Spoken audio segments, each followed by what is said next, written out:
Hello, my name is Nate Garnero, and today we are in Malibu. Right here, we have our showroom unit. Our company is Buhas, and this is a shipping container, a 20-foot high cube. So it's 9'6". It's a little taller, which we have modified slightly with the openings and 3 different windows. And then what difference is a lot of the containers, like the ones you see behind me, there's a cladding. There's a solid aluminum cladding with a ceramic coating for longevity. What I think sets these units apart is the architectural box look. We also do a number of different finishes on the exterior, one being a core tin that gives it a little, a natural rust patina, but also holds up in the elements because it's got some, metal mixtures in there that will hold up and not rust through, but give you that patina. And then the other ones are we powder coat the aluminum to any color you really want. We show on our websites black or white, but it's really the same cost to do whatever color. This is our lot here, and you can see we're looking over the ocean, PCH, but Doug Burge is the local architect in Malibu, and we're actually doing the showroom sits on adjacent to his office. Doug Burge is a very good friend, architect, and this is actually I'm a general contractor, and this is my office. We converted an Airstream down there. Awesome. So I've been building these containers for as long as I can remember, either be it for construction, storage, construction, offices. We just always would have a container, and we'd modify it a little bit to put desks in there and skylights and openings and stuff. And then, 6-7 years ago, the client, kind of high-end home build, came to me and wanted these pods, and he showed me a really cool design that probably a lot of people have seen on, Inspo or Instagram, just of a black box in this field with a big window on the end. And he's like, I love this. Could you make a container like this?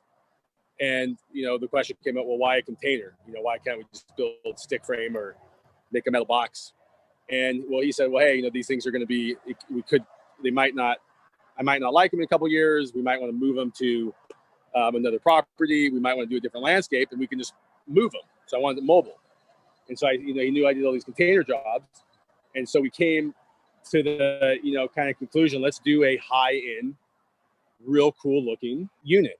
And so then it kind of came to, okay, what size? And the 20-foot units, as most people know, usually containers are 20s, 40s, or the modified 53s for travel. We felt the 20-foot was just the easiest to get around, first of all, because you can put it on a tow truck flatbed and literally pick it up and drop it off anywhere. In any municipality or any place in the world, you're going to have a tow truck that could pick this thing up. And then, and also it just kind of, I thought looked scale wise, I think it looks the best. It's almost 10 feet by 20. It just has a great shape. So an ocean cargo, ocean shipping containers, they call them 8 by 20s. The actual dimensions, once we did the fur outs, we went with a high cube, which is 9'6", so it's close to 10 feet, a little under 10 feet. And then the width is about 8'4". And then the length is 20 feet and about 5 inches to be exact. And that gets us, still gets us in the regulations for travel and stuff on the highways without a special permit. And so this is the prototype, but you've been now selling a few of these units over the past couple of years. Is that right? Yes. So this was the original unit. This is our showroom model. We've changed the siding a few times. We've adjusted things. We've even changed the layout over the years to get, as we felt, bathroom, kitchen, where our small, what I call kitchen, used to be oriented more towards the bathroom. We made it a hallway. So we've done some things, as you can see in here. There's some, modifications of the floor. This is kind of our test unit, but it's still holding up great. And we just put it on our showroom site. And ever since, so the company we rolled out last October. So we've been in business for, actually as a company, not me making these things, when me and Doug joined the company, for over a year now. We rolled out at a design at West Edge, and we got, we didn't know if we're going to just do these, custom for people, or this unit would actually have some appeal, and it did. People loved it. So we did another design fair in Palm Springs, and we got all these orders. So we started selling these. The pandemic hit.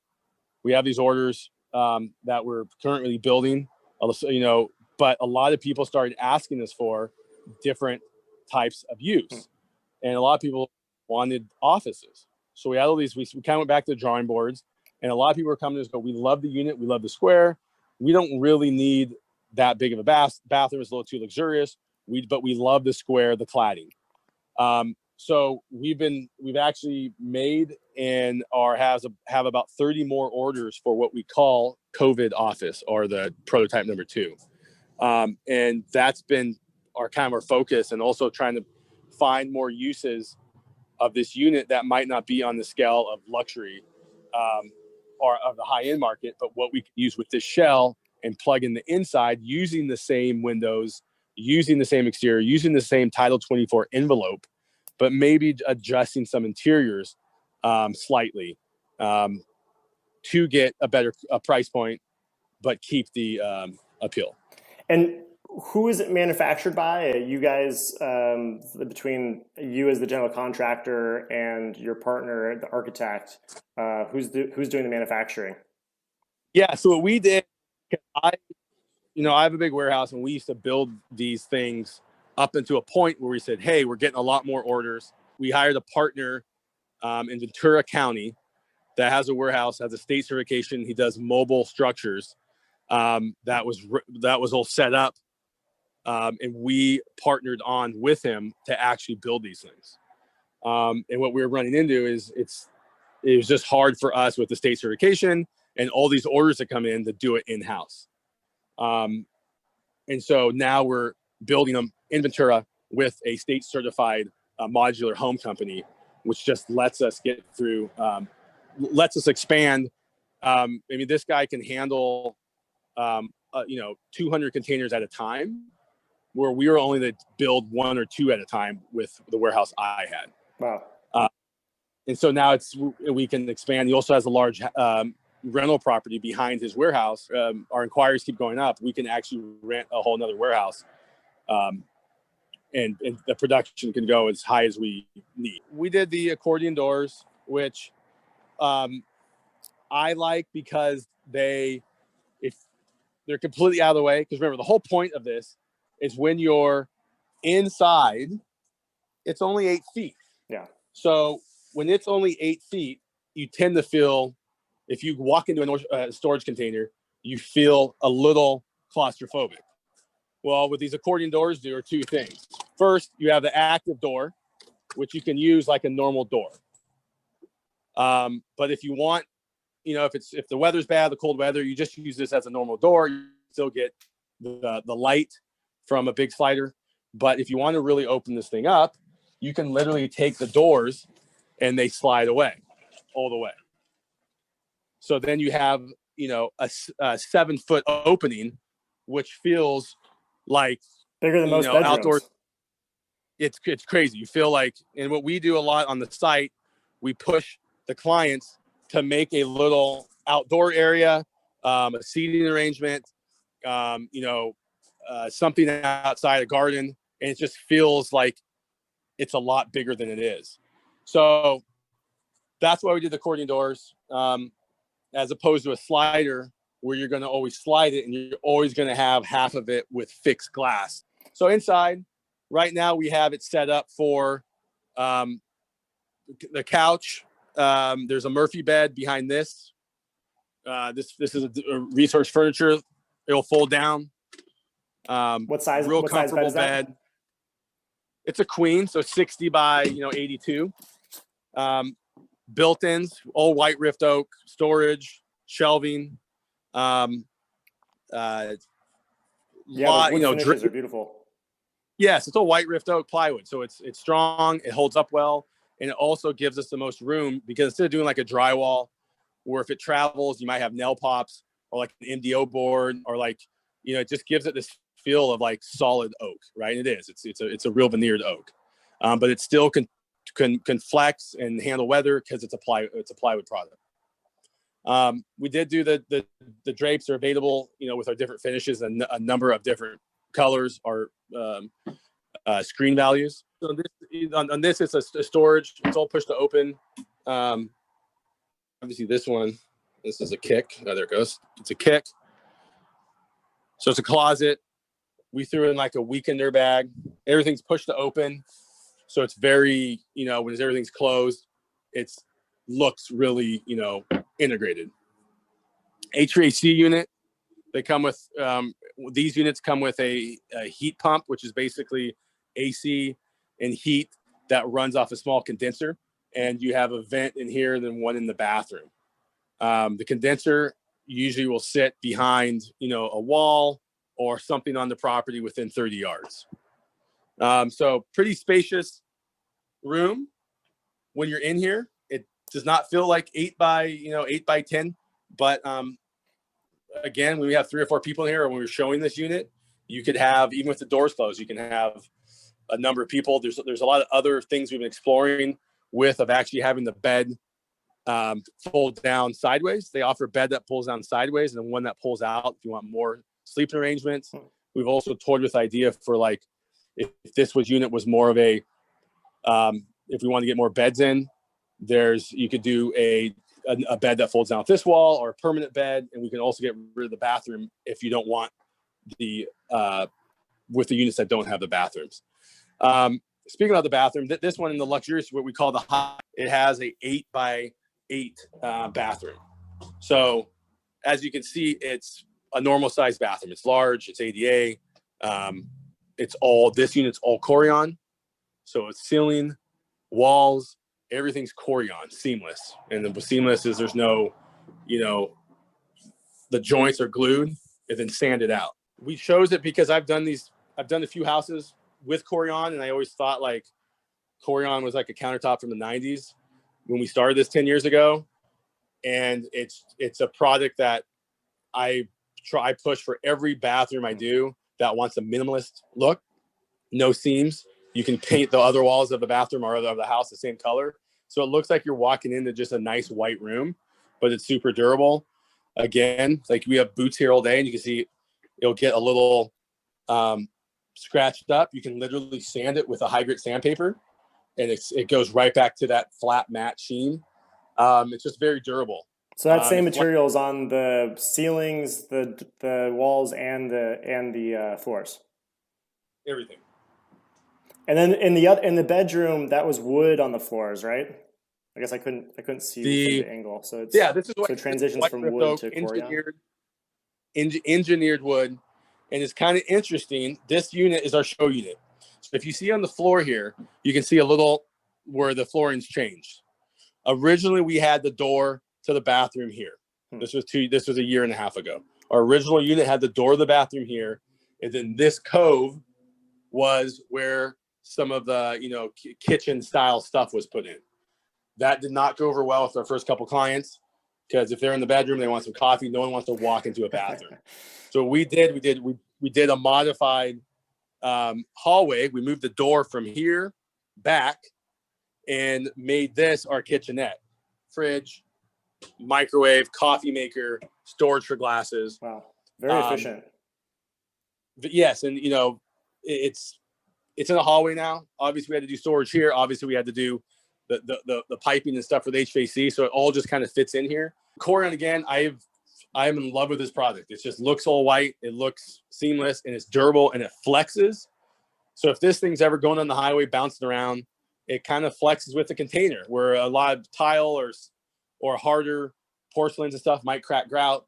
We might have an issue with it, or, multiple travels. I went with Corian just because it's pliable. It's waterproof. I think the worst thing you'd have is maybe at the seams might open up down the road like any tile bathroom does, but it's a simple caulk. It's a simple maintenance. Everything is foamed. Like we cut all this foam out that will protect, glass, toilets. Everything shows up like this. Now, if you tell me you live out at a site where there's a bumpy road, it's a hard it's a hard access, I might think twice about how, with like shipping a couple things separate, maybe the some of the bath fixtures, just because if you have some driver going up a washboard road in the middle of nowhere, which we do have. We had one in Joshua Tree, which we didn't. We actually went out there the next day and installed with our trades ourselves, just because we were worried about this driver going off road.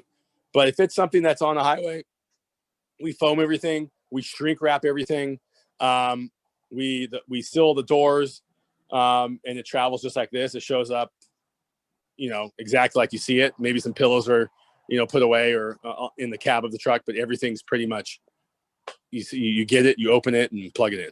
And you're standing on a deck space with another shower outside, is that right? Or what are you standing on? Like sort of outdoor bathroom position? These are the container doors, right? These are the original, what we call factory or cargo doors.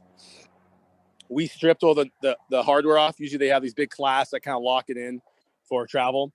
We stripped everything off, but we love to keep the door because it kind of makes everything look a little larger. Remember, we have an 8x20. We're working with an 8x20 box. So how do you make this feel a lot larger than it is? And the doors look cool.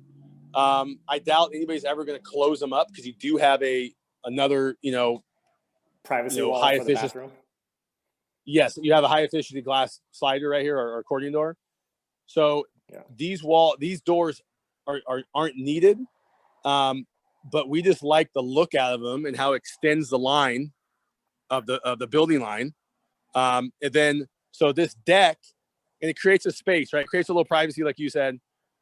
It makes this actually like a 26-foot, 25-foot long container visually.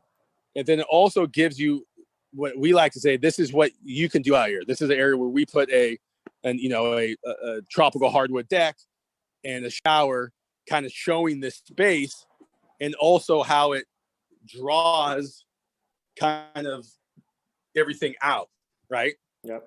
So you can do a DG little yard, you can do a garden, you could do an outdoor table. Our Joshua Tree clients did this cool tub, like a horse trough soaking tub with a bunch of plants and yuccas and stuff around. But if you're in the city, you can make it a little privacy deck. It's just, it gives a lot of options. And with that door there and these kind of container doors pulling the eye out, and what we use this is obviously this is kind of our storage area, but this would be the prime candidate for the condenser for your HVAC.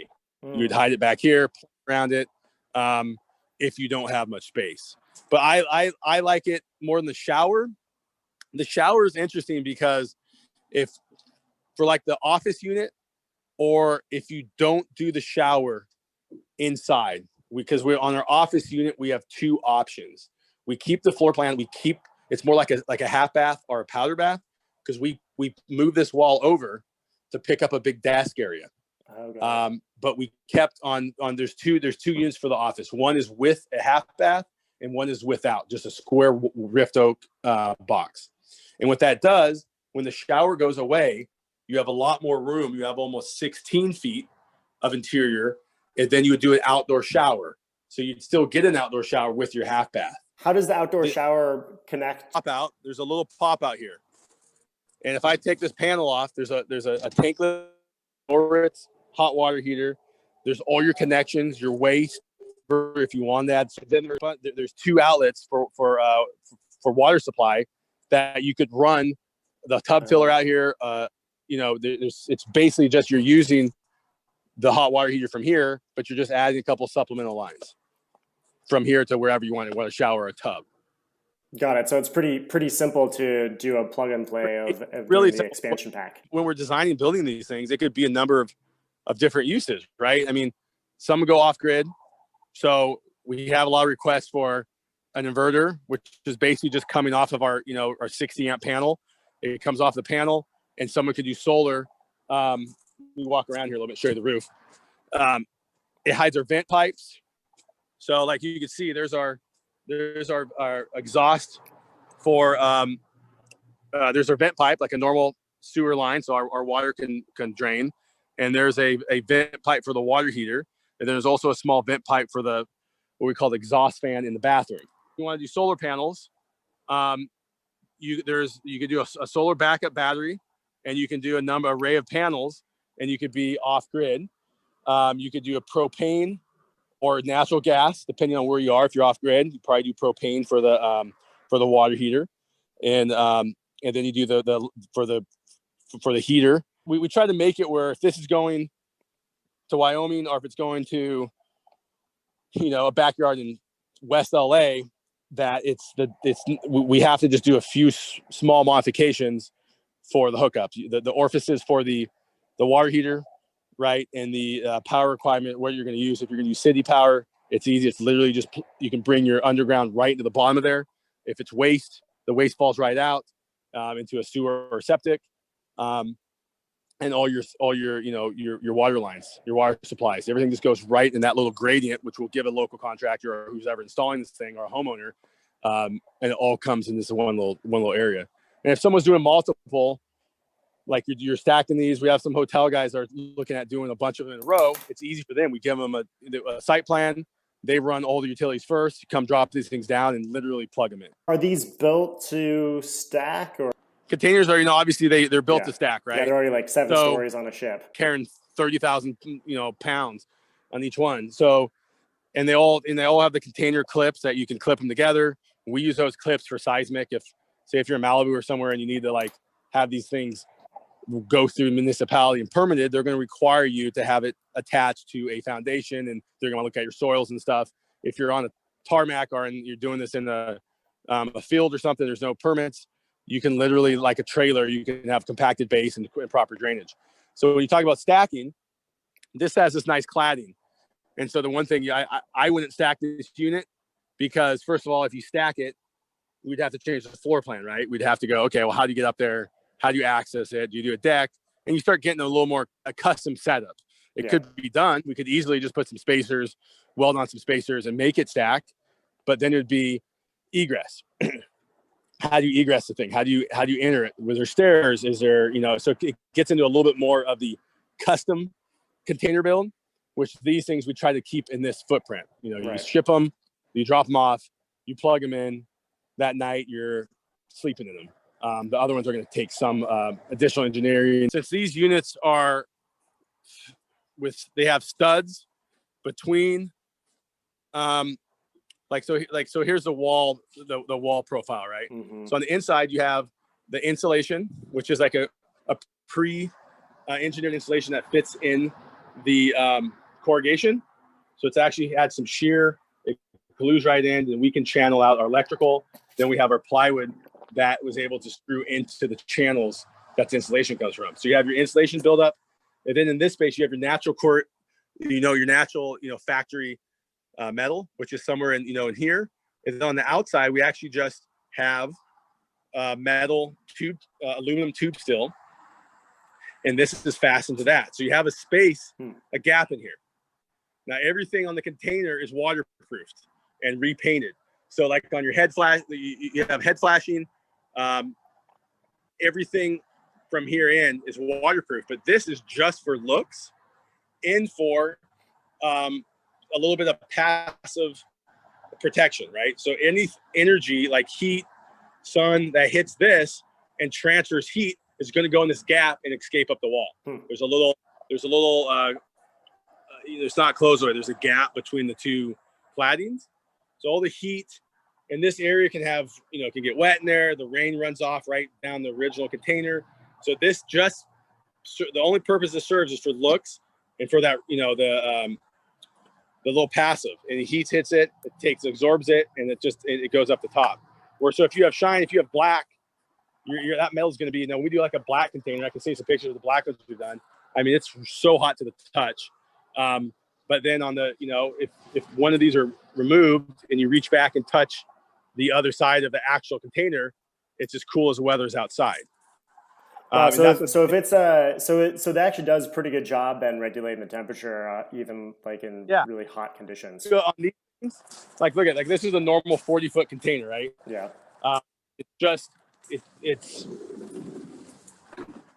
It's hot in here right now, but what we have is just insulation on the inside, and and obviously there's a lot more glass and stuff, but it does not. It gets so much warmer, and that's the problem with the fires. I mean, you're literally having, this metal right here is all that insulation is working, fighting so hard to keep that, the air difference, so it's doing double time. Where if you have another layer out here, all that heat's in here, and it can dissipate out the top. For the shipping containers that you're using, so they're these high 8 cubes.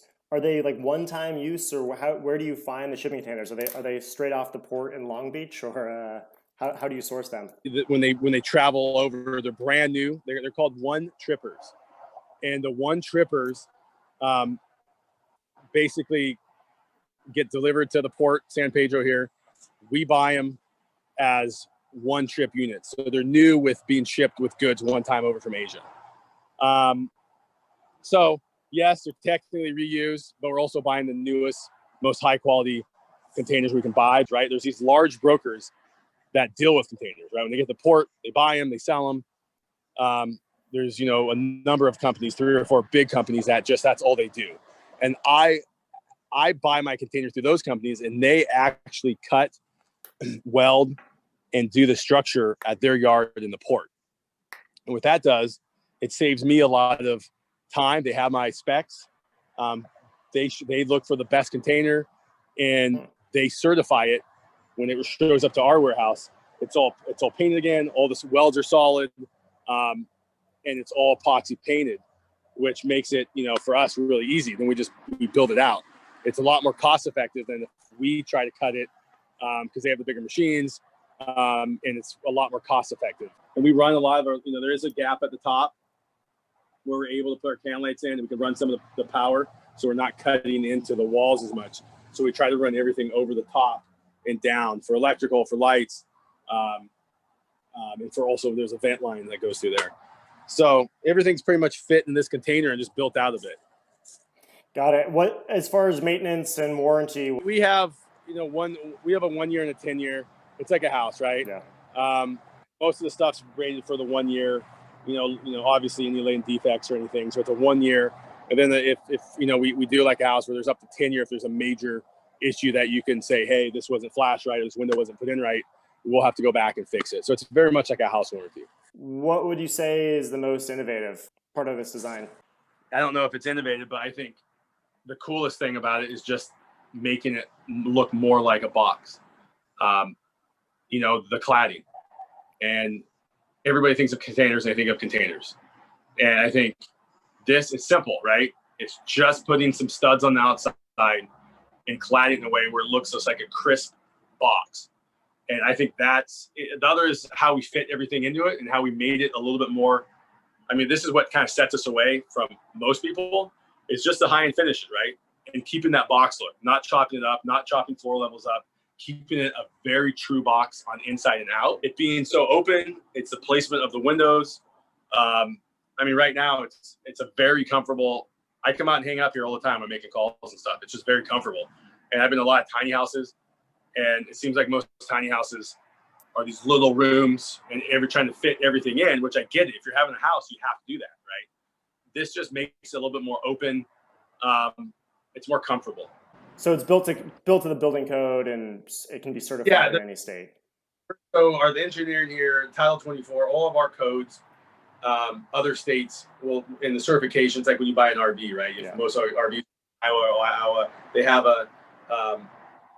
it's a stamp. It's been federally certified or whatever for a modular unit. So we have that. We also have state of California.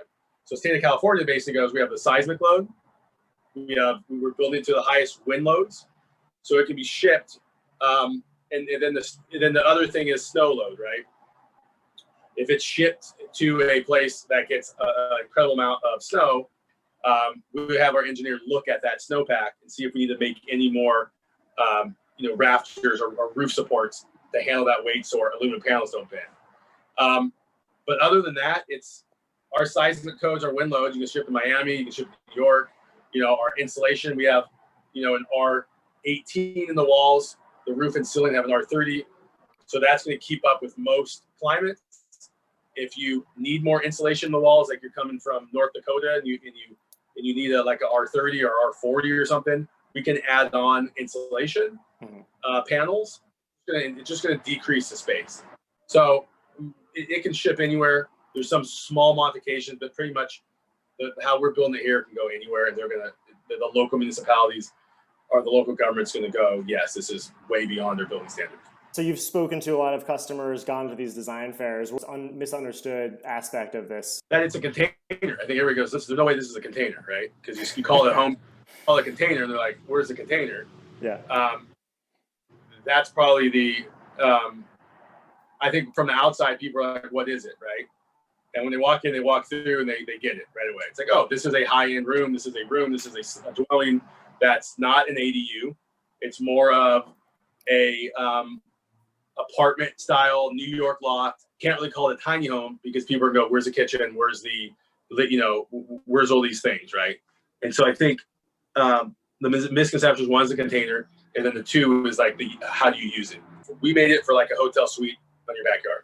That was our first thing. Someone wanted extra rooms. They go, instead of us building something, I want something that looks cool. I can put it in my yard. I can put it in a field. It could be a guest suite. You can use it as a hotel. You can use it as a dorm style sleeping room. If you get rid of some of the high end features, there's a lot of different ways we can make it more conducive to a bunk style room, but still keep the coolness of the box. Awesome. Well, Nate, thank you so much for your time and getting the tour of all the innovative aspects of this. So thanks again. Cool. Awesome. And I look forward to talking to you. Cheers.